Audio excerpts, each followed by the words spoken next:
membedakan siapa umatku, siapa yang bukan. Umatku adalah mereka yang wajahnya, tangannya, kakinya bercahaya bekas wudhu. Tapi ketahuilah, ada sejumlah orang wajahnya bercahaya, tangannya bercahaya, kakinya bercahaya. Aku panggil mereka, tapi dihalau sama malaikat, tidak boleh mendekat. Aku panggil lagi, tapi dihalau sama malaikat. Akhirnya malaikat menjelaskan, ya Muhammad, mereka telah merubah ajaranmu setelah engkau wafat. Kata Nabi selanjutnya, menjauhlah, menjauhlah. Nabi nggak mau dekat dengan orang yang berani-beraninya merubah tata cara ajarannya. Dan ajarannya yang paling pokok apa? Tauhid. Setelah tauhid apa? Salat. Dan ingat, salat adalah amal yang paling pertama yang akan diperiksa oleh Allah Ta'ala bagi setiap hambanya. Dan saudara rahimahumullah, saya ingin menyampaikan dua hadis lagi. Satu hadis dari Nabi, la tadaru furujatin lisyaitan. Jangan kalian biarkan celah-celah itu untuk syaitan. Ini Nabi Muhammad SAW yang berbicara, bukan Iksan Tanjung. Kalau Iksan Tanjung yang berbicara, Anda boleh tolak, Pak. Ini Nabi Muhammad SAW yang berbicara, yang kita baca salawatnya dengan harapan mendapatkan syafaatnya, dengan harapan boleh meminum air dari telaganya. Jadi kata Nabi apa?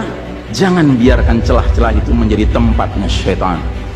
Hari ini tidak sedikit masjid bahkan memuliakan syaitan, memberi tanda di mana syaitan hendaknya berada. Na'udzubillahi min dzalik. Mau jadi apa kita, Pak? Mau jadi umat seperti apa kita? Ini adalah simpul terakhir, saudaraku. Kalau sampai simpul terakhir ini kita relakan lepas, sudah tidak ada sisanya ajaran ini di muka bumi. Karenanya saudaraku rahimakumullah, bagi saya urusan sholat berjamaah dan tata caranya ini bukan urusan pilihan fikih, Pak. Ini urusannya adalah urusan dengan musuh Allah Ta'ala.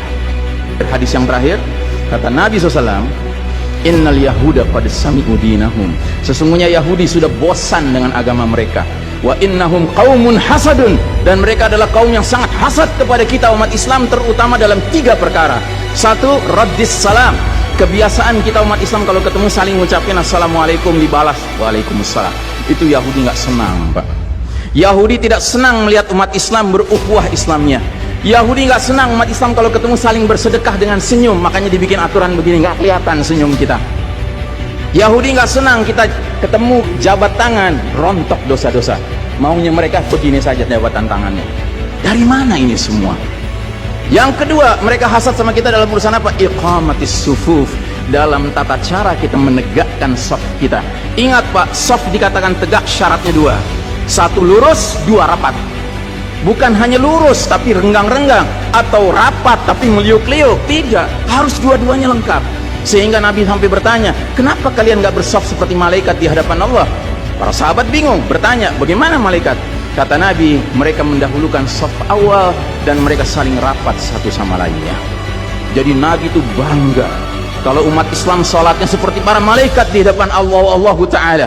Harusnya itu menjadi kebanggaan kita juga. Dan harusnya kita tersinggung kalau ada pihak yang berusaha untuk mengacak-acaknya.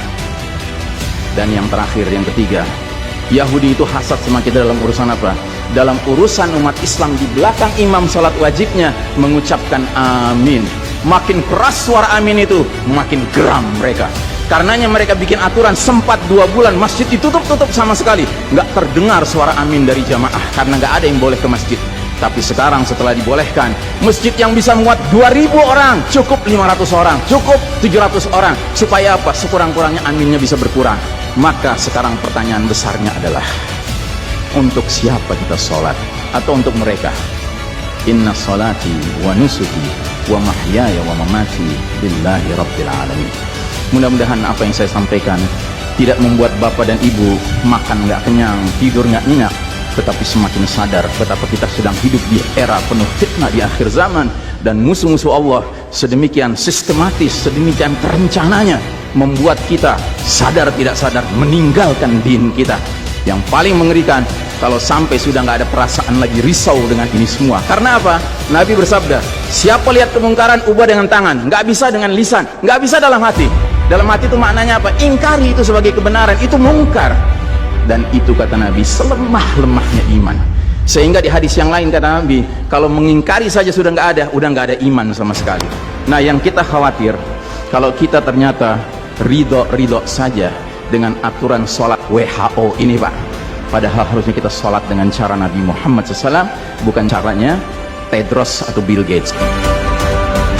Kepada jamaah, inilah nasihat dari hati yang paling dalam kepada saudara-saudara yang saya cintai karena Allah, yang kita sama-sama bersalawat, kita sama-sama mengharapkan air dari telaga Nabi. Tapi boleh jadi nggak semua kita ngerti apa yang harus kita lakukan agar air telaga itu dapat jaminan kita boleh meminumnya.